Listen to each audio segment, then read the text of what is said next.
Hello बच्चों, कैसे हो? आज हम डाइव करने वाले हैं इलेक्ट्रिक चार्ज की फैसिनेटिंग दुनिया में।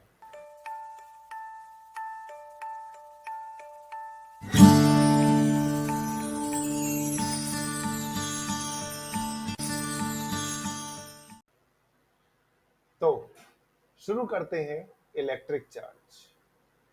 इलेक्ट्रिक चार्ज किसी भी मेटल की एक ऐसी फंडामेंटल प्रॉपर्टी होती है जिसकी वजह से वो किसी दूसरे चार्ज पार्टिकल के ऊपर एक फोर्स ऑफ अट्रैक्शन और रिपल्शन मतलब कुछ भी अप्लाई कर सकता है। अब ये लगने वाली जो फोर्सेस हैं ये किन फैक्टर्स पे डिपेंड करती है, चलिए उसको समझते हैं। इसके लिए हम बात करते हैं हमारे एटम के स्ट्रक्चर पर। अगर हम एटम का स्ट्रक्चर देखते हैं तो जिसके बीच में एक न्यूक्लियस है और न्यूक्लियस के चारों तरफ मूव करते हैं हमारे इलेक्ट्रॉन्स।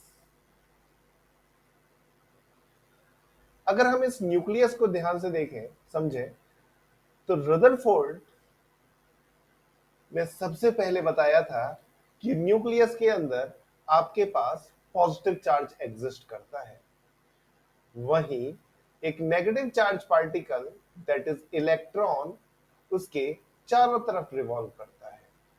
तो इससे हमें पता चला कि हमारे पास दो टाइप के इलेक्ट्रिक चार्ज हुए। कौन कौन से, समझते हैं। हमारे पास दो टाइप के इलेक्ट्रिक चार्ज हुए, एक पॉजिटिव इलेक्ट्रिक चार्ज और दूसरा हुआ negative electric charge. Positive electric charge example हमारा proton, negative electric charge example हमारा electron.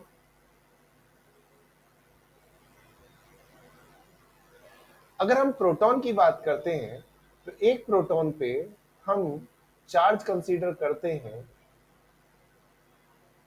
1.6 into 10⁻⁻⁹ coulomb. Coulomb coulomb यहाँ पे ऐसा यूनिट है इलेक्ट्रिक चार्ज के लिए। वहीं एक इलेक्ट्रॉन पे हम जब चार्ज कंसीडर करते हैं तो इलेक्ट्रॉन पे चार्ज प्रोटॉन के चार्ज के मैग्नीट्यूड के बराबर ही है, बस वो नेगेटिव है। तो ये हो गया 1.6 इंटू 10⁻⁻⁹ कूलाम। फिर sir, positive charge negative charge ये एक दूसरे से इंटरेक्ट कैसे करते हैं, तो समझते हैं। सब अगर हम मास ऑफ इलेक्ट्रॉन की बात करते हैं और मास ऑफ प्रोटॉन की बात करते हैं तो मास ऑफ प्रोटॉन होता है अप्रोक्सीमेट 1.67 इंटू 10⁻⁻27 kg। वहीं मास ऑफ इलेक्ट्रॉन की अगर हम बात करते हैं तो मास ऑफ इलेक्ट्रॉन होता है 9.11 इंटू 10⁻31 kg।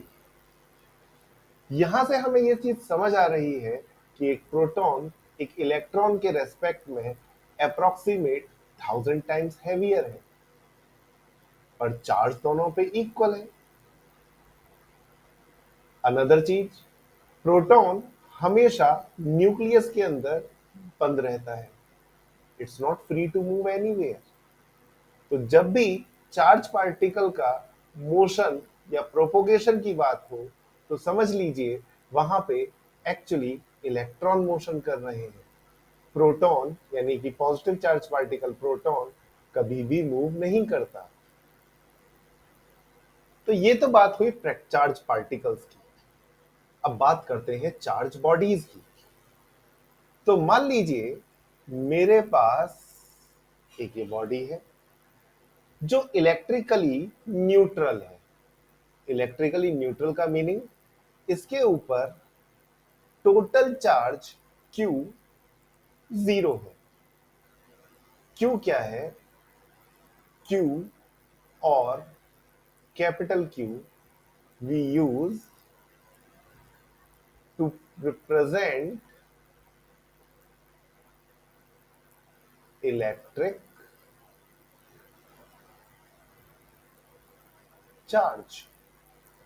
तो अगर किसी सरफेस पे नेट इलेक्ट्रिक चार्ज 0 है तो हम ये कह सकते हैं उस सरफेस पे पॉजिटिव चार्ज और नेगेटिव चार्ज का जो मैग्नीट्यूड है वो इक्वल है। That is why net charge is equals to 0 हुआ।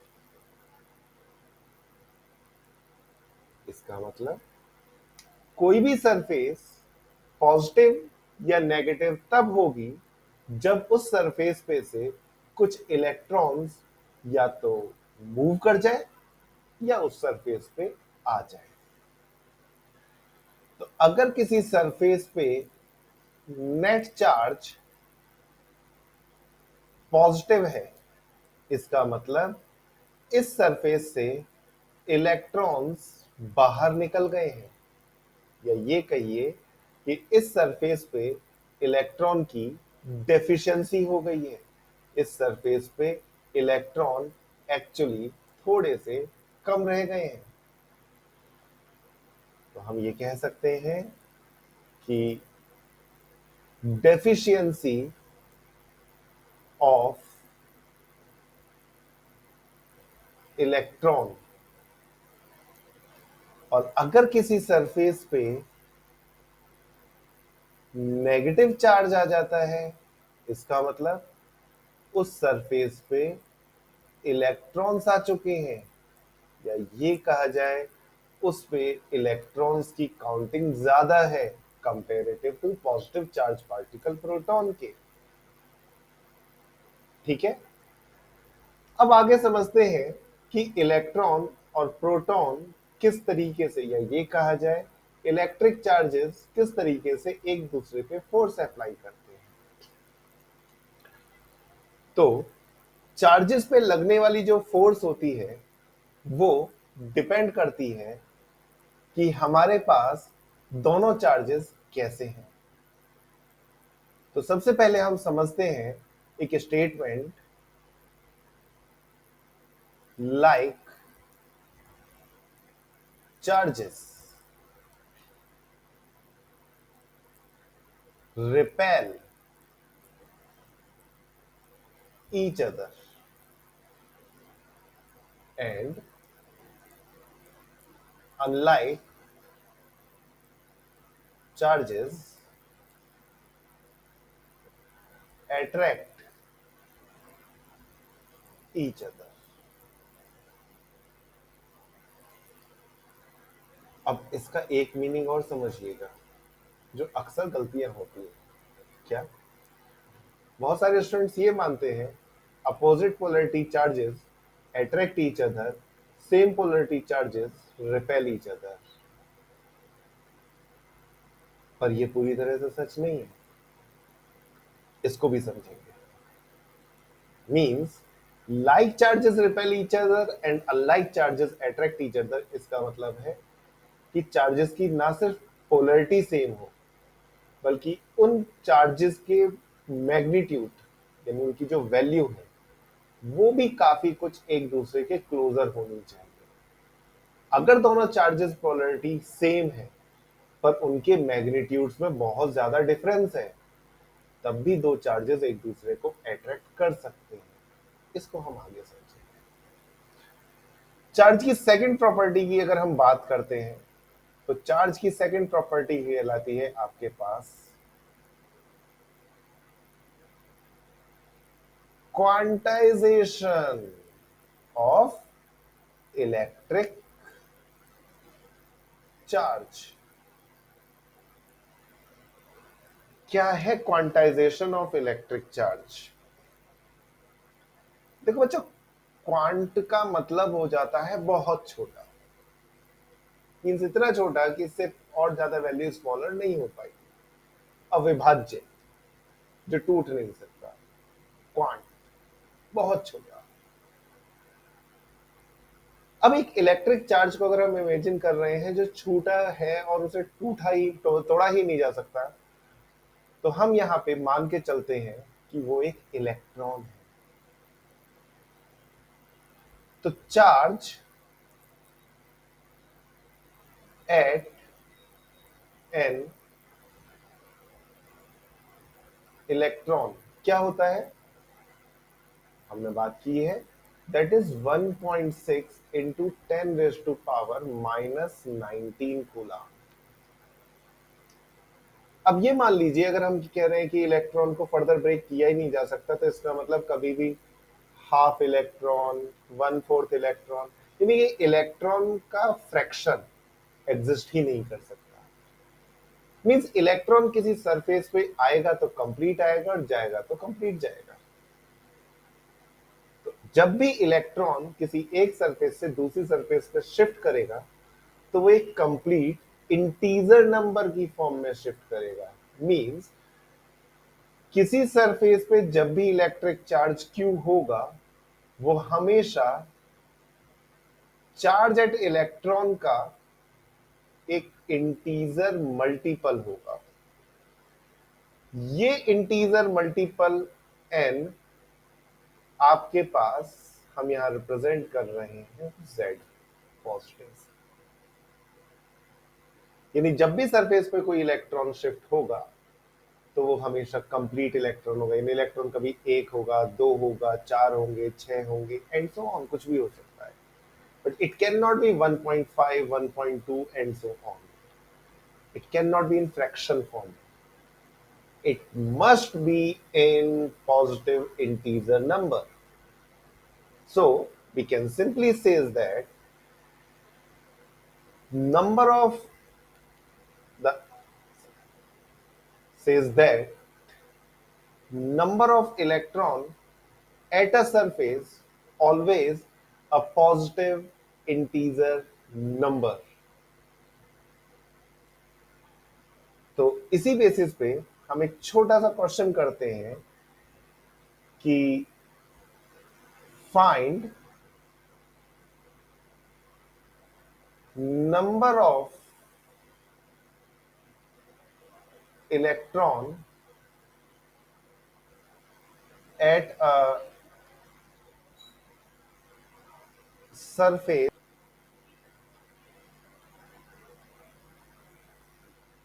with 1 coulomb of electric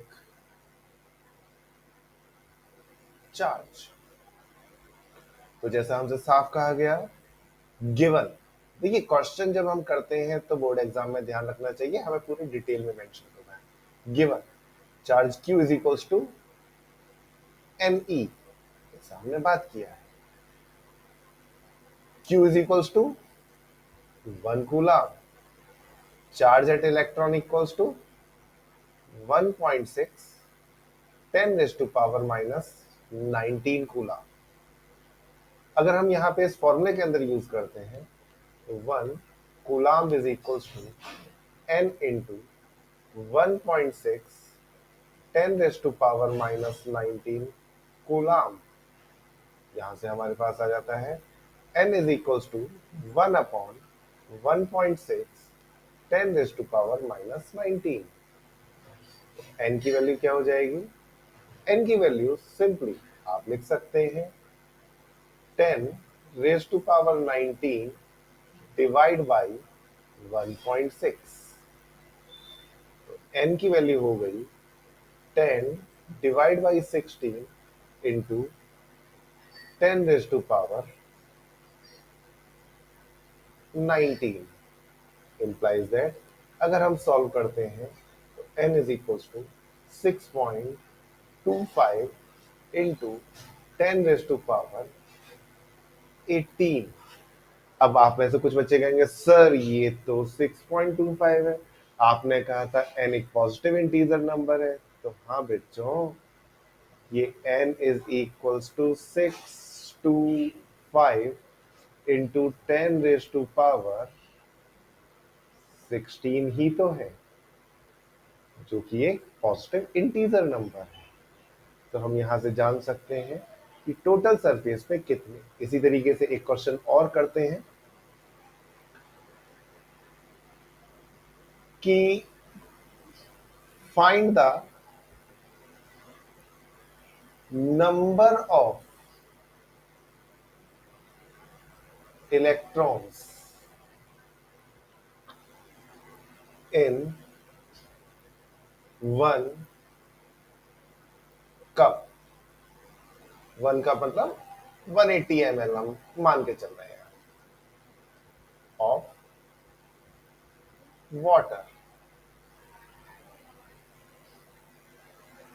अब इस क्वेश्चन को भी कैसे करेंगे, देखिए आपके पास पता है Q is equals to NE, ठीक है।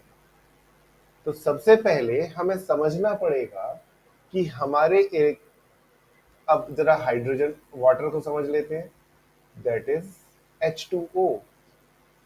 H2O का मतलब हमारे पास हाइड्रोजन के 2 एटम हैं और एक एटम ऑक्सीजन का है।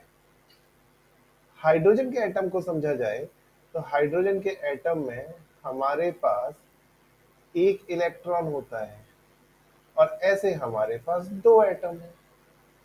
वहीं ऑक्सीजन के एक एटम में हमारे पास टोटल 1 2 3 4 5 6 7 8, इस तरीके से 8 इलेक्ट्रॉन हमें एक ऑक्सीजन एटम से मिलेंगे। तो टोटल 1H2O से हमें मिलते हैं 1 एटम ऑफ H2O, या एटम कहना चाहिए molecule, yes it is molecule.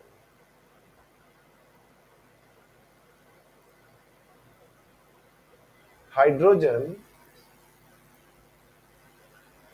Provide कितने इलेक्ट्रॉन, 10 इलेक्ट्रॉन। अब मेरे पास पानी कितना है, 180 ml। H2O, H2O का molar mass 18, 18 gram H2O is equals to 1 mole. तो 180 ग्राम H2O इज इक्वल्स टू कितना हो जाएगा, सिंपली हम इसे डिवाइड करके निकाल सकते हैं। तो हमारे पास आ जाते हैं टोटल 10 मोल। 1 मोल में हमारे पास कितने मॉलिक्यूल होते हैं, 6.022 10 पावर 23 एवोगैड्रो नंबर।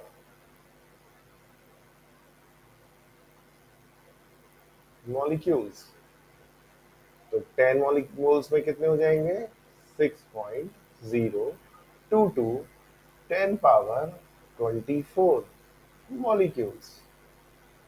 अब एक मॉलिक्यूल में कितने इलेक्ट्रॉन है, 10। तो इतने में कितने इलेक्ट्रॉन्स होंगे, number of electron, total number of electron हमारे पास आ गया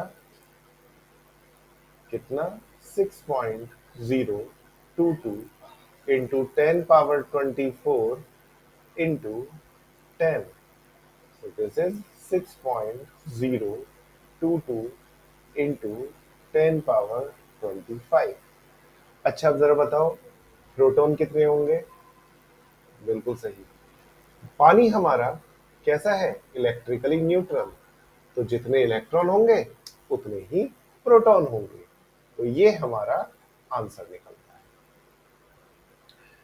इसके बाद हमारे पास आती है इलेक्ट्रिक चार्ज की another property, that is additivity of electric charge. क्या है ये प्रॉपर्टी, समझते हैं हम।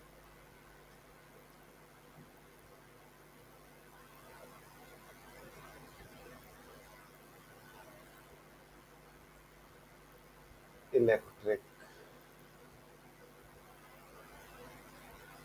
चार्ज, क्या है ये additivity of electric charge.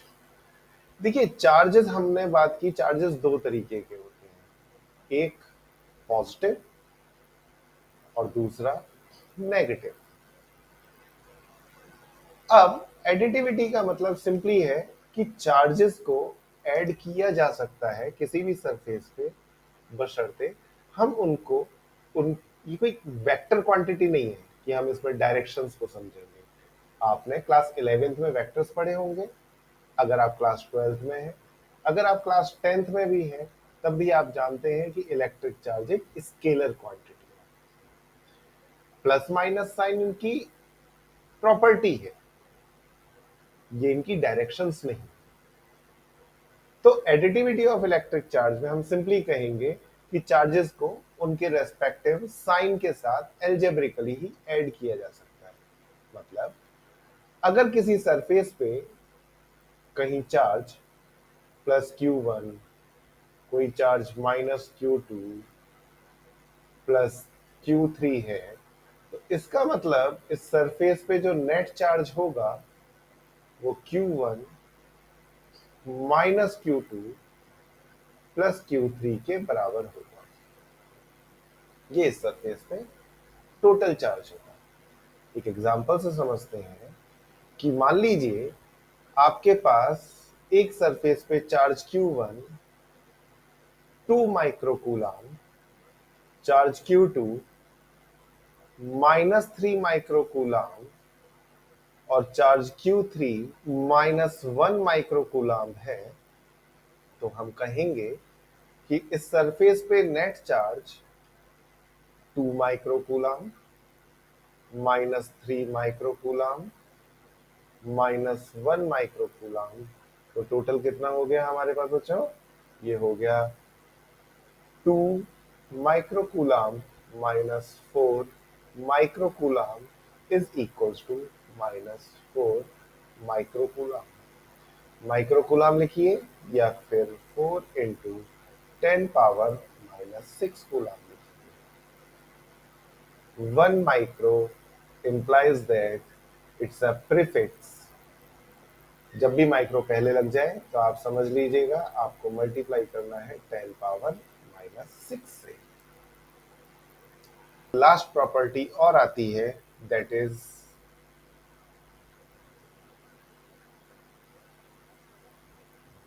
Conservation of electric charge. क्या है कंजर्वेशन ऑफ इलेक्ट्रिक चार्ज?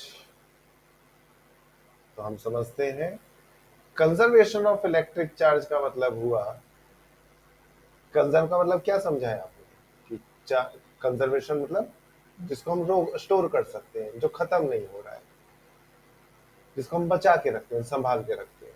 तो electric charge can neither be created nor be destroyed, it can just transfer from one surface to another surface. मतलब अगर हम मानते हैं ये एक मेरे पास एक बॉडी है ए, दूसरी बॉडी है बी,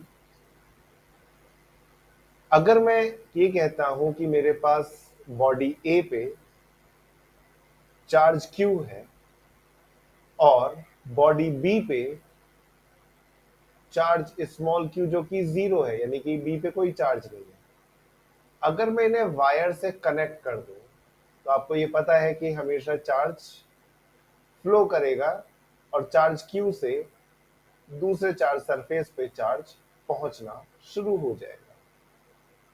ठीक है, पर समझिए कि मेरे पास एक सरफेस पे कुछ चार्ज है, दूसरी सरफेस को जब मैं इसके टच में किसी भी तरीके से लेके आता हूं तो सरफेस एक सरफेस से दूसरी सरफेस पे चार्ज तब तक फ्लो होगा जबकि दोनों सरफेस एक ही पोटेंशियल पे नहीं आती। एक नया शब्द यहाँ पे आ रहा है, इक्वियो पोटेंशियल, जिसको हम आगे पढ़ेंगे। इन शॉर्ट हम ये कह सकते हैं कि एंटायर यूनिवर्स में जो नेट चार्ज है वो 0 है। मतलब जितना चार्ज पॉजिटिव है उतना ही चार्ज नेगेटिव होगा। अब कहेंगे कि सर जब हम दो ऑब्जेक्ट को आपस बॉडीज को आपस में रब करते हैं तो उससे उन बॉडीज पे चार्ज आ जा सकता है। तो अगर मैं चार्ज इंड्यूस्ड कर रहा हूं तो इसका क्या मतलब है, क्या हम कंजर्वेशन ऑफ इलेक्ट्रिक चार्ज को हम लोग रॉन्ग प्रूव कर सकते हैं? नहीं। जब भी आप फ्रिक्शन की वजह से या किसी और मेथड से किसी सरफेस पे चार्ज इंड्यूस्ड करते हैं, एट द सेम टाइम वो चार्ज किसी अनदर बॉडी के साथ ट्रांसफर होके आया हुआ होता है। समझते हैं इस चीज को? जब आपने बॉडी ए और बॉडी बी को आपस में रब किया, ए बॉडी और बी बॉडी के फ्रिक्शन के बाद, तो आप देखेंगे बॉडी ए पे पॉजिटिव चार्ज और बॉडी बी पे नेगेटिव चार्ज आ जाता है। ऐसा कैसे हुआ? तो फ्रिक्शन की वजह से जो एनर्जी जनरेट हुई थी, उस एनर्जी की वजह से ए सरफेस से इलेक्ट्रॉन निकल के बी सरफेस पे पहुंच गया। इससे क्या हुआ? बी सरफेस पे इलेक्ट्रॉन एक्सेस में हो गए, ज्यादा हो गए, वहीं ए सरफेस पे इलेक्ट्रॉन्स की डेफिशिएंसी हो गई, जिसकी वजह से ए पे इलेक्ट्रॉन डेफिशिएंसी की वजह से ए पे पॉजिटिव चार्ज आ गया, वहीं बी पे नेगेटिव चार्ज आ गया। इस प्रोसेस में एक चीज और होती है, mass of A positive will be lesser than A and mass of B negative will be greater than B। ऐसा क्यों हुआ? क्योंकि A पॉजिटिव पे इलेक्ट्रॉन निकल गए, इसी वजह से उसका मास उन इलेक्ट्रॉन की डेफिशिएंसी की वजह से। उम्मीद है ये वीडियो आपको अच्छा लगा होगा और आपका इलेक्ट्रिक चार्ज से रिलेटेड बेसिक डाउट क्लियर हुए होंगे। तो जल्दी ही मिलते हैं इसी सीरीज के अगले वीडियो में, जिसमें हम बात करेंगे कूलाम्स लॉ की।